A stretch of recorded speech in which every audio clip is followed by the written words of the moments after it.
Hello बच्चों आज हम लास्ट क्लास का टॉपिक था इलास्टिक कॉलिजन और इलास्टिक कॉलिजन। हमने कॉलिजन तो पूरा ख़त्म कर लिया है और जैसा कि बोर्ड पे लिखा हुआ है क्वेश्चंस, अब हम आज के सेशन में न्यूमेरिकल्स करेंगे जिसके अंदर हम सीबीएसई बेस्ड और जेई नीट की न्यूमेरिकल्स भी प्रैक्टिस करेंगे। ठीक है, तो बेटा आप भी एक बार रिवाइज करके ही बैठे 5 मिनट लास्ट क्लास के कॉलिजन को, कि कॉलिजन क्या होता है, इलास्टिक कॉलिजन और इलास्टिक कॉलिजन की प्रॉपर्टीज़ क्या होती हैं और उनके फॉर्मूलों को एक बार रिवाइज करके बैठे। ठीक है, तो चलिए बच्चों क्वेश्चन स्टार्ट करते हैं डायरेक्ट, और आप सब भी फटाफट एक बार रिवाइज कर लीजिए, देख लीजिए। ठीक है, देखिए क्वेश्चन है, जैसे पहला क्वेश्चन है, a ball moving with a speed of 9 metre per second strike an identical balls such that after the collision the direction of each ball make an angle 30 degree with the original line of motion। बेटे पहले तो diagram बनाओ इसका। Question कह रहा है एक ball है जो कि मूव कर रही है, तो ये हो गई बॉल जो कि मूव कर रही है, तो इसकी u1 वेलोसिटी जो हो गई 9 मीटर पर सेकंड हो गई है। ये क्या हो रही है, स्ट्राइक कर रही है ऑन आइडेंटिकल बॉल, एक ऐसी ही एक बॉल है उससे ये स्ट्राइक कर रही है। तो लो जी, एक दूसरी बॉल हो गई, इससे स्ट्राइक कर रही है। आइडेंटिकल तो मतलब इसका मास भी m है और इसका मास भी बेटा m है। आइडेंटिकल का मतलब समझ रहे हो ना भाई, मास m है और इसका मास भी m है। Such that after the collision direction of each ball make angle 30 degree with original. Original क्या डायरेक्शन है, ओरिजिनल डायरेक्शन ये है। टक्कर के बाद क्या हो रहा है, टक्कर के बाद ये एक बॉल ये इधर भाग रही है और एक बॉल इधर भाग रही है और ओरिजिनल डायरेक्शन से 30 डिग्री के एंगल भाग रही है। बेटा इधर देखो, ओरिजिनल डायरेक्शन से 30 डिग्री एंगल, जैसे ये देखिए, ये हो गया आपका v1 वेलोसिटी हो गई इस बॉल की, और ये हो गई इस बॉल की आपके v2 वेलोसिटी हो गई इस बॉल की, और क्या हो गया, कितना एंगल हो गया आपका ये 30 डिग्री, और ये क्या हो गया बेटा आपका 30 डिग्री। इसका मास m, इसका मास m। खैर मास तो क्योंकि जब क्वेश्चन ही नहीं कह दिया कि बॉल्स आर आइडेंटिकल, सो हम उसमें क्या ही करें, वो तो आपका सेम ही आएगा। ठीक है जी, अब आगे चलते थोड़ा सा। सर जी अब बताइए, अब देखो, अब कह रहा है find the speed of the true balls. In balls की स्पीड फाइंड करें आफ्टर द कॉलिजन, मतलब कि कॉलिजन के बाद, मतलब v1 एंड v2 क्या है बेटे, अपने को ये निकालना है। और is the kinetic energy conserve in the collision, क्या काइनेटिक एनर्जी कॉलिजन के दौरान कंजर्व रहेगी, ये निकालना है। क्वेश्चन समझ में आया सबको क्या क्वेश्चन है? तो ये किस तरह का क्वेश्चन हुआ, ये क्वेश्चन कैसे तरीके का हुआ, 1 डायमेंशन या 2 dimension, that is collision in 2 dimension. क्या होगी, कॉलिजन इन 2 डायमेंशन का क्वेश्चन हुआ। तो मतलब ये जो कॉलिजन हो रही है 2 डायमेंशन में कॉलिजन हो रही है, और हमने इसका क्वेश्चन ये तैयार किया। ठीक है जी, आगे चलते थोड़ा सा। अब कैसे करूं मैं, क्या अप्रोच लगाऊं, क्या अप्रोच लगाऊं बेटा, देखो जैसे अप्रोच लगाऊंगा मैं, मुझे पता है यहाँ साफ साफ कह दिया speed of 9 strike identical ball such that collision is the direction of motion. इसमें ये नहीं बोला कि इलास्टिक है इनइलास्टिक है। Is the kinetic energy conserve in the collision process, मतलब इसमें ये नहीं कहा कि क्वेश्चन कॉलिजन इलास्टिक है, आई मीन जो कॉलिजन वो इलास्टिक है, वो हमें लास्ट में पता चल जाएगा। ठीक है, तो बेटा कैसे पता लगाएं, तो थोड़ा ध्यान दें। अब मेरे को पता है कि क्या रहता है, चाहे कैसा भी कॉलिजन हो, काइनेटिक मोमेंटम क्या रहता है, कंजर्व रहता है। कैसा भी कॉलिजन मोमेंटम कंजर्व। तो चूंकि इनिशियल मोमेंटम जो होता है वो क्या होता है, फाइनल मोमेंटम के बराबर होता है। तो बेटा इनिशियल मोमेंटम होगा सिर्फ इस वाली बॉल की वजह से, दैट इज mu1, क्योंकि इस वाली बॉल का कुछ बताया ही नहीं, ये वाली बॉल रुकी हुई है, मतलब कुछ बोला ही नहीं, तो मतलब अपन रुकी हुई कंसीडर करेंगे इसमें। ठीक है ना, तो अब आगे is equal to final momentum. तो बेटा मैंने आपको समझा रखा था, इधर आप भी देखेंगे, ये वेलोसिटी है। सर जी बॉल तो इधर भाग गई, फाइनल मोमेंटम क्या था, मास इनटू वेलोसिटी। सर जी इस तरफ का मोमेंटम नहीं लूंगा, मैं इस तरफ का मोमेंटम लूंगा। क्यों, क्योंकि जब इनिशियल मोमेंटम आप एक्स एक्सिस का ले रहे हो, तो फाइनल मोमेंटम भी तो आप एक्स एक्सिस का ही लोगे। तो इसको वेलोसिटी को स्प्लिट करो 2 कंपोनेंट में, v1 ये थीटा, तो ये हो गया थीटा, ये होगा v1 cos theta, I mean cos 30 degree, cos 30 degree. उसी प्रकार इसका भी हो जाएगा v2 cos 30 डिग्री। बोलो हाँ या ना।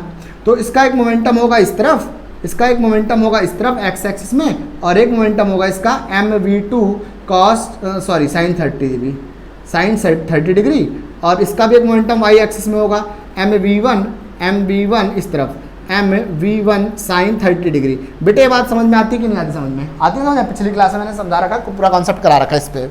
थीटा ये रहा, तो ये भी 30 डिग्री।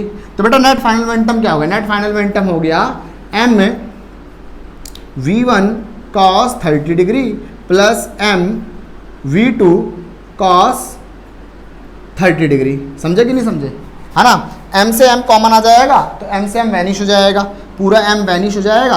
और u की वैल्यू क्या है, ये दे रखा था इनिशियल वेलोसिटी 9 मीटर पर सेकंड, तो v1 cos theta v2 cos theta. बेटा cos 30 डिग्री क्या होता है, cos 30 डिग्री √3/2 होता है। ठीक है ना, तो v1 हो गया आपका √3/2 प्लस V2 क्या हो गया आपका √3/2। नहीं समझे?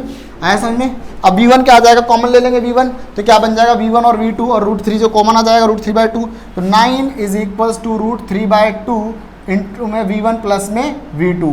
ये क्या होगा 18 is equals to √3 that is V1 plus में V2 अपॉन में क्या आ गया 18/√3 और ये आपका आ गया V1 प्लस में V2। बोलो हाँ या ना भाई? क्या करा मैंने, समझ में आई बात पूरी पूरी? देख लो फटाफट, ठीक है ना? ये हो गया। अब आगे चलते सर जी। अब क्या करें, अब देखो अभी मेरे को V1 और V2 दोनों निकालना है, तो मैं क्या करूंगा, अब वर्टिकल डायरेक्शन में मोमेंटम देख लेते हैं ना। Momentum along vertical direction, momentum along vertical direction. तो वर्टिकल डायरेक्शन के अंदर मोमेंटम, तो क्या मोमेंटम होगा इसका होगा m V1 sin 30 डिग्री और इज इक्वल्स टू, याद आ रहा है ना, इसमें से इसको माइनस करता था फिर जीरो आता था, क्योंकि इसका जो इनिशियल मोमेंटम है वर्टिकल डायरेक्शन में है ही नहीं, लेकिन फाइनल मोमेंटम जो इन दोनों को जोड़ूंगा का मतलब घट जाएंगे क्योंकि अपोजिट है, तो घट जाएंगे तो इसमें से ये माइनस हो जाएगा अपने आप ही। तो क्या आ जाएगा ये, that is m V1 cos sin 30 degree हो जाएगा m V2 sin 30 डिग्री हो जाएगा। आई बात समझ में बेटा? इससे ये गया तो क्या बचा आपका ये V1 is equals to V2। मुझे ये क्लियर हो गया? बोलो हाँ या ना भाई? क्योंकि sin 30 भी तो निपट जाएगा ना। आई बात समझ में? तो मतलब ये दोनों वेलोसिटी क्या है, बराबर है। अगर ये दोनों वेलोसिटी बराबर है तो इसको क्या करो, अप्लाई कर दो ऊपर वाले में। देयरफॉर अगर ये दोनों वेलोसिटी बराबर हैं, दोनों बराबर, तो इसमें अप्लाई कर दो। 18/√3 is equals to that is 2V1 बन जाएगा, क्योंकि V2 की जगह मैंने V1 डाल दिया। समझ आ रहा है बेटा? ठीक है ना? तो ये हो जाएगा, देखो यहाँ से जाएगा तो V1 क्या बचा आपका, V1 बचा 9/√3। बोलो हाँ या ना? क्या बचा? V1 9/√3। नोट कर लो फटाफट, फिर आगे चलता हूँ। देखिए बेटा, तो V1 आ गया 9/√3 आ गया, तो V1 V2 तो बराबर है, अपन ने देख ही लिया था, ठीक है ना? तो क्या हो जाएगा ये दोनों, देयरफॉर V2 भी क्या हो जाएगा आपका, ये हो जाएगा 9/√3। ठीक है जी, ओके। अब आगे कह रहा था क्वेश्चन, हमने क्या करा, स्पीड निकाल ली V1 और V2। Is the kinetic energy conserve in the collision, मतलब पूरे कॉलिजन में काइनेटिक एनर्जी कंजर्व है क्या? ये लो जी, ये बॉल आई ऐसे टकरा के, ये बॉल यहाँ चली गई और ये बॉल यहाँ चली गई। काइनेटिक एनर्जी कंजर्वेशन, इसका मतलब होता है इनिशियल काइनेटिक, पहले क्या करो, इनिशियल काइनेटिक एनर्जी निकाल लो। काइनेटिक एनर्जी इनिशियल दिख रहा है बेटा आपको? काइनेटिक एनर्जी इनिशियल निकाल लो, क्या हो जाएगा, दैट इज 1/2 m U1 का स्क्वायर। जब टक्कर नहीं हुई थी तो इसकी वेलोसिटी U1 थी ना, जो कि 9 मीटर पर सेकंड थी। तो ओके, m1/2 m1 कहाँ गया m1 U1 का स्क्वायर। मास दे रखा था इसका, ठीक है? नहीं दे रखा था, निकाल सकते हैं वैसे मास अगर हम इसको अप्लाई कर दें दूसरी इक्वेशन तो मास निकल जाएगा, लेकिन रहने दो। U1 क्या हो गया, 9 का स्क्वायर हो गया, तो क्या हो गया आपका 9 9 81/2 m। तो कट के कितना आ जाएगा बेटा आपका, ये आ जाएगा आपका 40.5 आ जाएगा, आई थिंक 40.5 m ये आ जाएगा। मतलब काइनेटिक एनर्जी इनिशियल क्या हो गया, काइनेटिक एनर्जी इनिशियल हो गया 40.5 m जूल। इनिशियली टक्कर से पहले ये काइनेटिक एनर्जी आई। किसी को दिक्कत तो नहीं बेटा? नहीं समझ में आया बेटा? टक्कर के पहले यही तो वेलोसिटी में था, ये तो रुका हुआ था, तो जब टक्कर के पहले रुका तो काइनेटिक एनर्जी भी तो इसी की वजह से बनेगी नहीं, इनिशियल काइनेटिक एनर्जी भी तो इसी की वजह से बनेगी ना, सिर्फ और सिर्फ। अब टक्कर के बाद फाइनल काइनेटिक एनर्जी देखते हैं। तो फाइनल काइनेटिक एनर्जी की जब मैं बात करूंगा, फाइनल काइनेटिक एनर्जी फाइनल वो क्या हो जाएगा 1/2 m या m V1 का square plus m 1/2 m V2 का स्क्वायर। कोई दिक्कत तो नहीं? 1/2 m कितना, m v कितना होगा V1, दैट इज 9/√3 का स्क्वायर प्लस 1/2 m 9/√3 का स्क्वायर। थोड़ा इसे सॉल्व करना है, मैथ लगानी थोड़ी सी, ये हो जाएगा 1/2। वैसे देखा जाए तो इसको 2 टाइम्स ही मैं लिख सकता था, चलो कोई बात नहीं। 1/2 m 81/3 हो जाएगा, और ये हो जाएगा आपका प्लस में 1/2 वो भी m 81/3 हो जाएगा। 3 2 जा 6, 3 2 जा 6, दैट इज ये हो जाएगा आपका m 81/6 प्लस m 81/6 हो जाएगा। समझे ना? 6 कॉमन ले सकते हैं बीच में से, तो 81 कितना हो गया 162 m/6 हो जाएगा। देख लो बेटा, कोई दिक्कत तो नहीं है? 162 बाय ये हो जाएगा। काटोगे अगर मैं इसको काटने लग जाऊं तो 162 को अगर मैं डिवाइड करूं, 6 2 जा 12, तो 4 और 2 7, 27 कितना आएगा आंसर, ये 27 m जूल आएगा। बोलो हाँ या ना भाई? थोड़ा और आसान कर सकता है इसको, मतलब फाइनल काइनेटिक एनर्जी क्या आ गई, फाइनल काइनेटिक एनर्जी ये आ गई, फाइनल काइनेटिक एनर्जी कितनी आई, ये आई 27 एम जूल। बेटे शुरू में कह दिया था कि बॉल्स आर आइडेंटिकल, अगर बॉल 1 किलो की है, मान लो ये बॉल एक, तो ये भी 1 किलो, ये भी 1 किलो, तो ये क्या हुआ, एक दैट इज 40 आएगा, जस्ट 40 आएगा, 40.5 आएगा जस्ट, और अगर वहाँ भी 1 किलो डाल दूँ तो 27 ही आएगा। तो क्या है, initial kinetic energy final kinetic energy बराबर हुई क्या, हाँ भाई, initial kinetic energy final kinetic energy बराबर हुई क्या, नहीं हुई। तो अगर इनिशियल काइनेटिक एनर्जी और फाइनल काइनेटिक एनर्जी बराबर नहीं होती तो इसका मतलब कौन सी कॉलिजन है, वो कैसी कॉलिजन होती है बेटा, वो आप बताएं कमेंट्स करके, इनइलास्टिक कॉलिजन होती है ना, ठीक है ना। तो वो इनइलास्टिक, क्योंकि काइनेटिक एनर्जी जो इनिशियल है, काइनेटिक एनर्जी जो इनिशियल है greater than that of kinetic energy final है, that is inelastic, that is inelastic collision. ये इनइलास्टिक कॉलिजन का एक एग्जांपल था, ठीक है बेटा, नोट कर लिया फटाफट। क्वेश्चन खत्म हुआ, नेक्स्ट क्वेश्चन ट्राई करते हैं। चलिए बेटा, फिर हम ये एक मेंस का क्वेश्चन है 21 में पूछा गया था, वो क्वेश्चन है, उस क्वेश्चन को करते हैं। क्वेश्चन कुछ इस तरीके का बेटा कि एक वुडन ब्लॉक है, एक बुलेट आई, बुलेट का जो मास है वो mb मान लेते हैं, बुलेट आई, बुलेट इस वुडन ब्लॉक में चली गई, फिर क्या करा, उस वुडन ब्लॉक को इसने ऊपर की ओर थोड़ा रेस कर दिया, उसकी हाइट क्या है रेस करने की, 9.8 सेंटीमीटर, सेंटीमीटर को मीटर में कन्वर्ट करूंगा तो इतना हो जाएगा मीटर, समझे ना।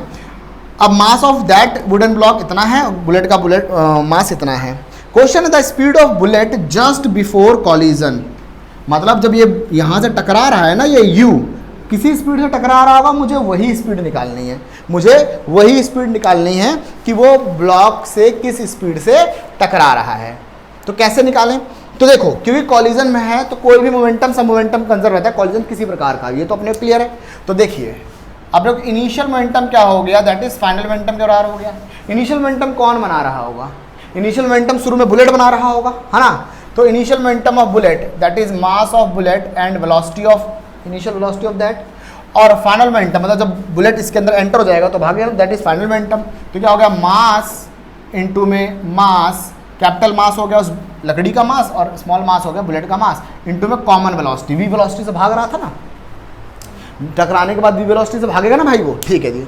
अब देखिए सर जी मेरे को यू निकालना है, मुझे तो वी भी नहीं पता, मुझे तो वी भी नहीं पता, फिर लेकिन मेरे को इतना ज़रूर पता है law of conservation of energy क्या कहता है। Law of conservation of energy कहता है कि टोटल एनर्जी, इनिशियल एनर्जी और लाइक काइनेटिक एनर्जी पोटेंशियल और पोटेंशियल एनर्जी काइनेटिक एनर्जी में कन्वर्ट हो सकते हैं, they are interconvertible, okay, याद आया, ठीक है जी। तो देखिए according to like kinetic energy of wooden and bullet is equals to potential energy of wooden and bullet। क्या जैसे ही ये इसके अंदर, जैसे ही ये बुलेट इसके अंदर जाएगी, अब ध्यान समझना आप भी, जैसे ये बुलेट इसके अंदर जाएगी तो ये इसको भगाएगी, ये सिस्टम रुका हुआ था तो भगाएगी, तो उसके बाद काइनेटिक एनर्जी आएगी, उस काइनेटिक एनर्जी की वजह से ये ऊपर भी जाएगा ऐसे करके, तो वो जो काइनेटिक एनर्जी है पूरी किस में कन्वर्ट हो जाएगी, पोटेंशियल एनर्जी में। याद आया, समझ में आया। तो यही अब देखो 1/2 मास of bullet and mass of block और कॉमन वेलोसिटी का स्क्वायर, ये काइनेटिक एनर्जी घुसने के बाद, और यही काइनेटिक एनर्जी से ब्लॉक ऊपर जा रहा है, that is equals to mgh, that is mass of wooden block mass of bullet, ये ग्रेविटी हो गया g और h हो गया, तो ये हो गया 1/2 m प्लस में m v का square is equals to m plus में m, ग्रेविटी 9.8 हो गया, और हाइट कितनी हाइट तक गया है, दे रखा है 9.8 सेंटीमीटर तक ऊंचाई पे जा रहा है ना, तो इसको मीटर में कन्वर्ट करेंगे तो उतना, दैट इज 9.8 इंटू 10⁻²। अब देखिए बेटा इससे तो ये डेटा चला गया, मर गया इससे ये डेटा, है ना, ये यहाँ चला जाएगा, that is v square will become equals to 2 into में 9.8 इंटू में 9.8 इंटू में 10⁻²। बेटा सॉल्व करो इसको फटाफट, कितना आएगा, अगर v स्क्वायर सॉल्व करेंगे 9.8 मल्टीप्लाई करेंगे तो आंसर आएगा, कैलकुलेटर दो फटाफट। तो बेटा अब इसको आप सॉल्व करेंगे ना तो ये हो जाएगा ऐसे करके,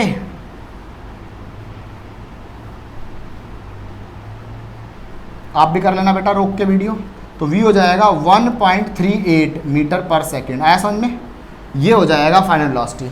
सॉल्व करने के बाद यही आंसर आएगा, आप सॉल्व कर लेना, इतना तो आप कर ही सकते हैं।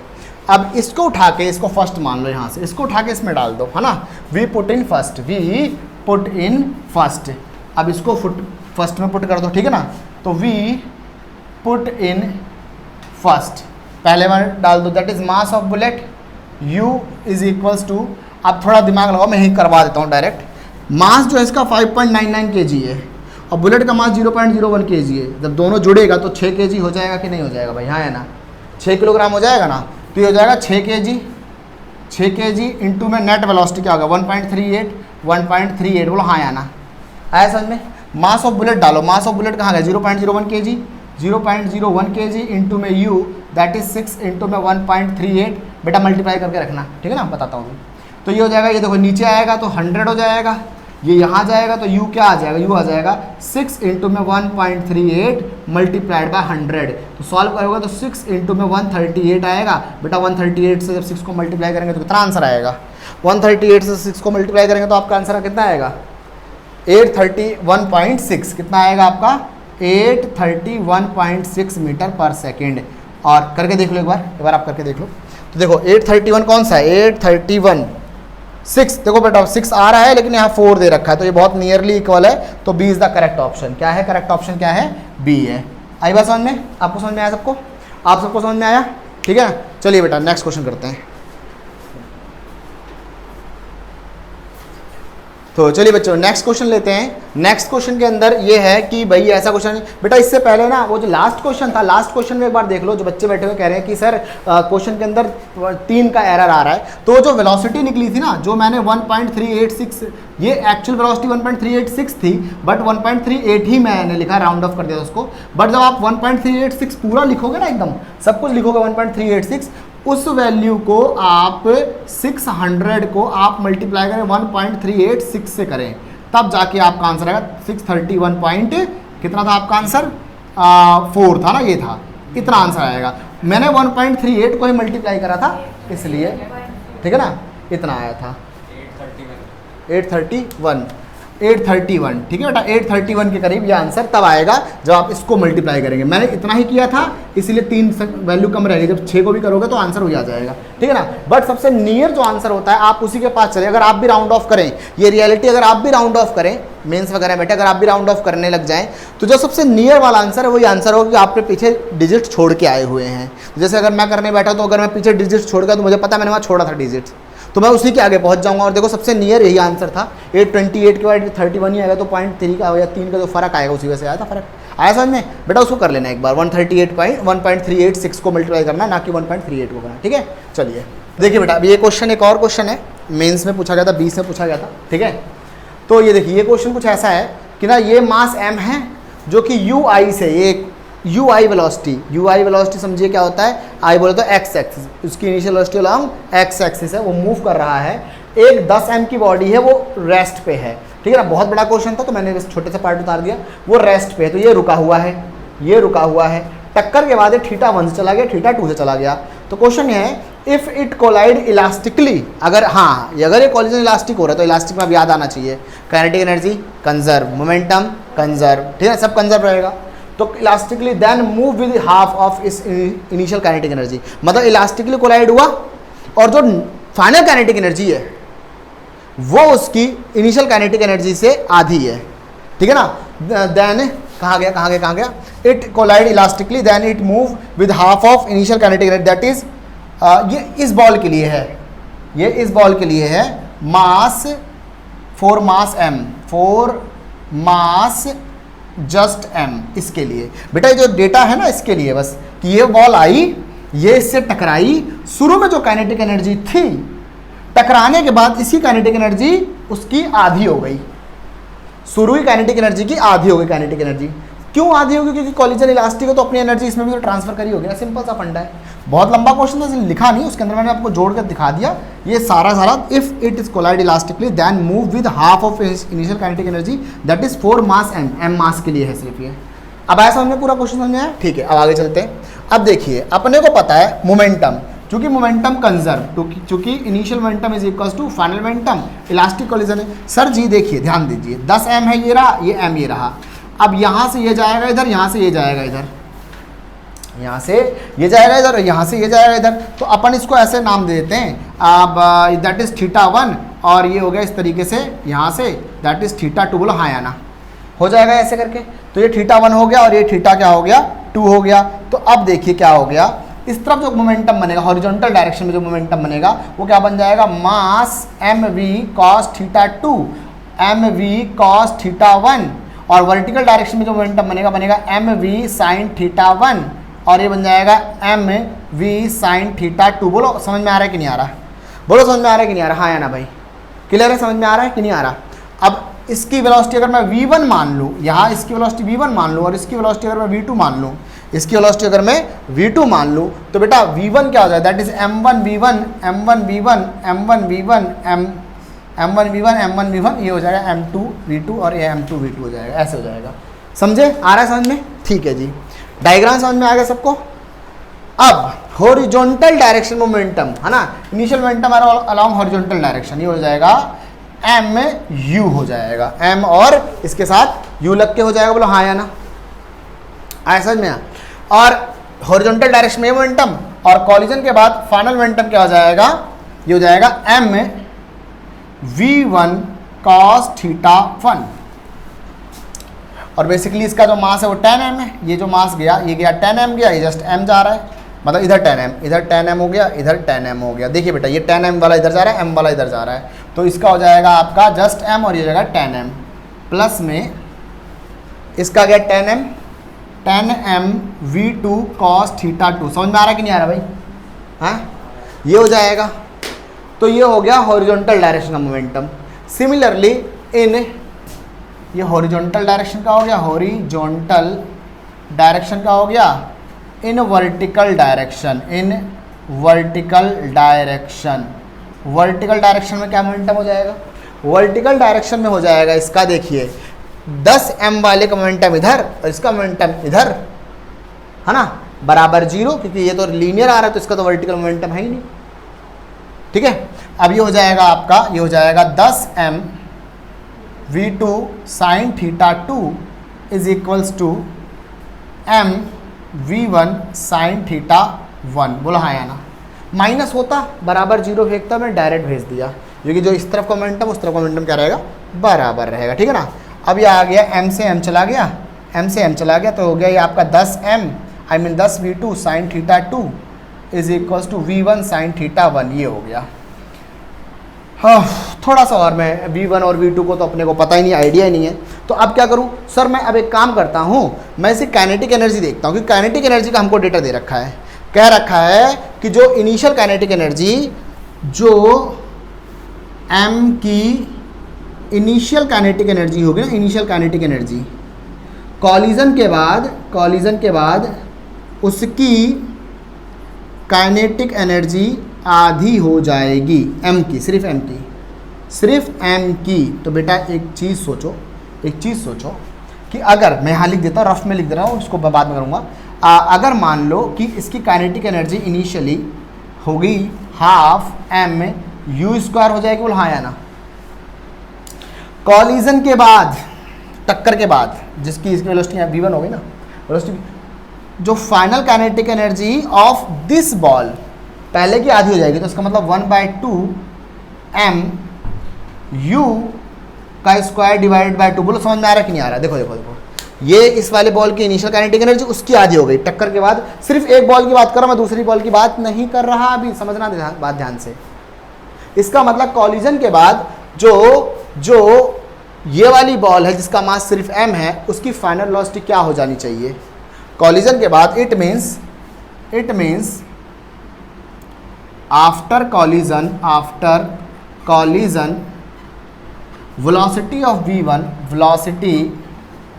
ऑफ v1, जो v1 वाले की वेलोसिटी क्या हो जानी चाहिए, वो हो जानी चाहिए u/√2 हो जानी चाहिए। क्यों, क्योंकि सर जी देखो ध्यान दो, ये हो गया टक्कर से पहले उस वाली बॉल का कॉलिजन, और क्वेश्चन के अकॉर्डिंग कह रहा है कि टक्कर के बाद इस वाली बॉल का कॉलिजन जो है वो आधा हो जाएगा, जितना शुरू में था उसका आधा हो जाएगा।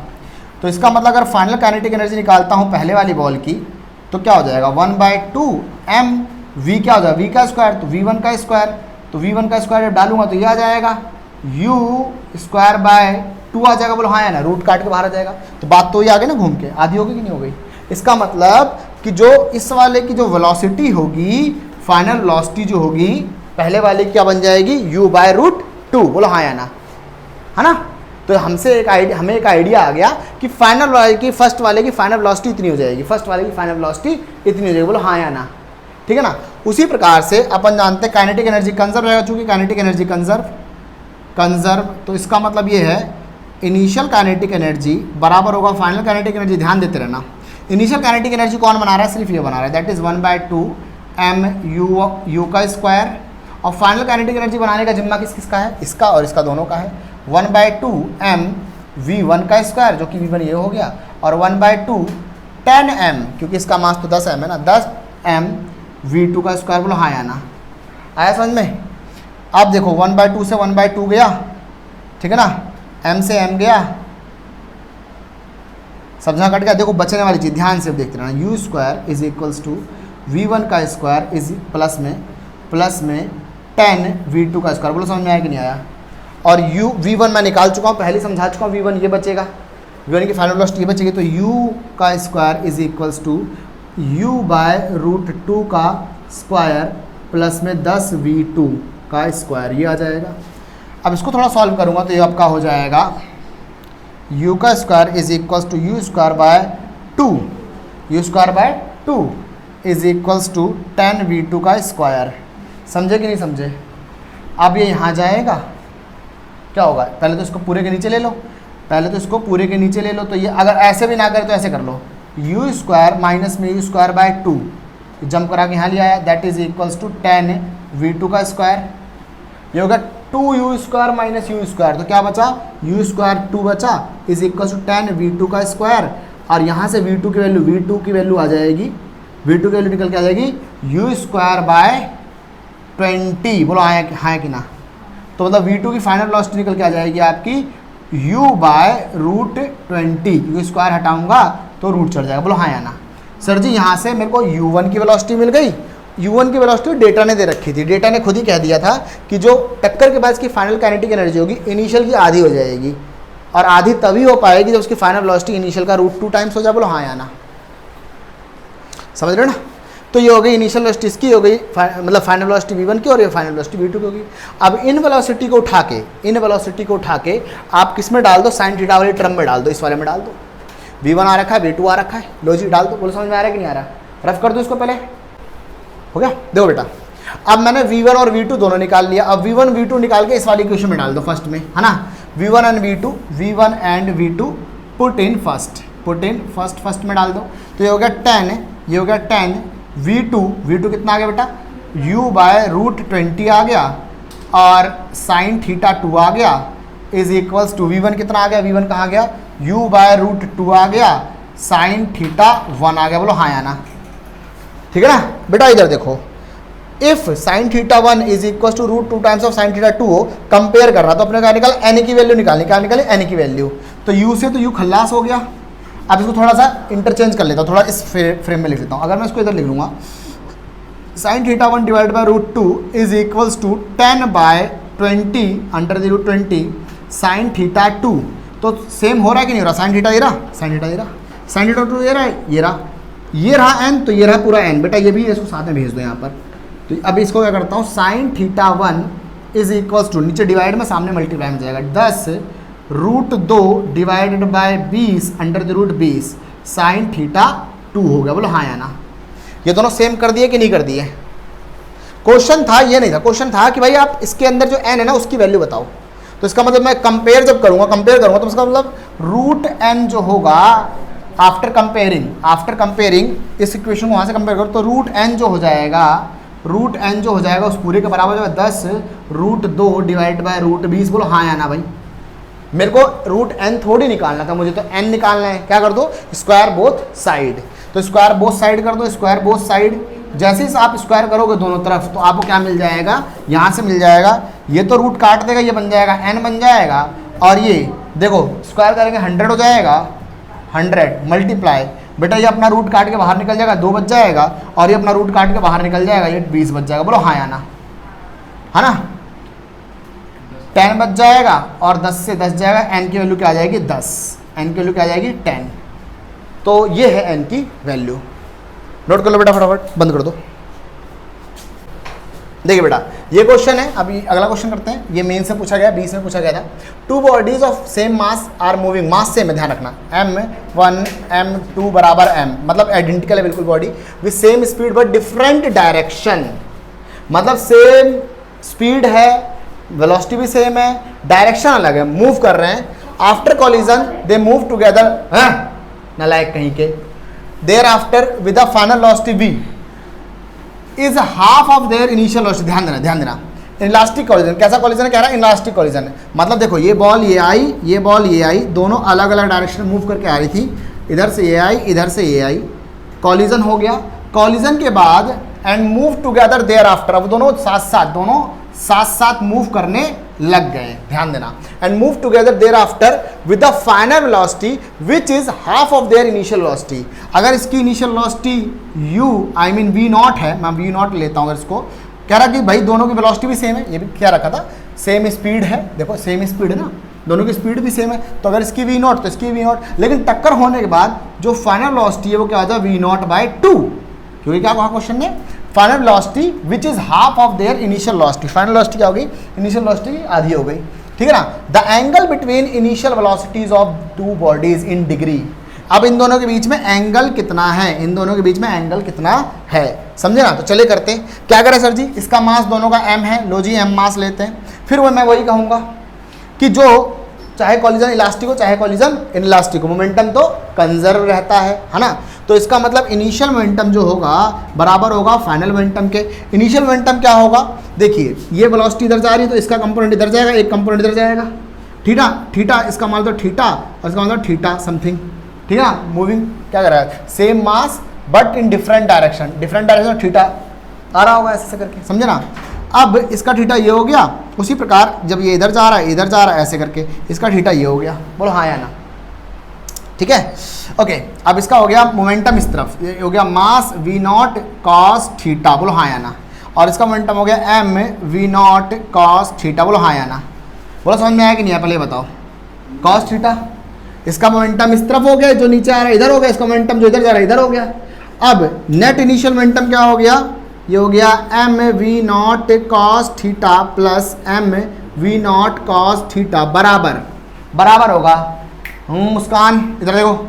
अब इसका मास m इसका मास m आइडेंटिकल था, अब क्वेश्चन था दोनों टकरा के साथ साथ चलने लग गए, और जो फाइनल वेलोसिटी थी वो इनिशियल वेलोसिटी क्या हो गई, आधी। तो फाइनल मोमेंटम क्या हो गया, मास दैट इज 2m हो जाएगा, 2m, और वेलोसिटी ना, जो वेलोसिटी है वो क्या है, इनिशियल की आधी, बोलो हाँ या ना। समझ में आया कि नहीं आया, थोड़ा इसको और सॉल्व करेंगे तो ये आ जाएगा that is 2m v0 cos theta, क्योंकि m v0 2m v0 हो जाएगा, और ये सामने बचेगा आपका 2 से 2 मर जाएगा, ठीक है ना, और ये बचा आपका 2m v0, बोलो हाँ या ना। नहीं समझ में आया, कहाँ गया, नहीं 2 से 2 तो मर गया ना, यहाँ से यहाँ मर गया, तो ये m v0 यहाँ चला जाएगा, बोलो हाँ या ना। समझ में आ रहा है कि नहीं आ रहा बेटा, Amrit. cos theta that is equal to 1/2, cos theta that is equal to 1/2, ये नीचे चला जाएगा ना, तो थीटा क्या हो जाएगा आपका 1/2, cos 1/2 कब होता है, 60 डिग्री पर, 60 डिग्री, इसका मतलब थीटा क्या आ गया 60 डिग्री। लेकिन रुक जाओ, क्वेश्चन आपसे ये पूछा गया था, the angle between initial velocities, मतलब इसकी वेलोसिटी ये आ रही है और इसकी वेलोसिटी आ रही है, इनके बीच का एंगल क्या है, तो अगर ये 60 है और अगर ये 60 है तो कितना हुआ 120। बच्चे आकर क्या करते हैं, 60 मिल गया, हाँ इसको टिक करके भाग जाते हैं, ठीक है ना। तो एंगल बिटवीन इनिशियल वेलोसिटी क्या हो जाएगा, एंगल बिटवीन इनिशियल वेलोसिटीज क्या हो जाएगा, दैट इज 120 डिग्री। समझ में आया सबको, ठीक है बेटा। चलिए मिलते हैं अगली क्लास के अंदर, बाय बच्चों।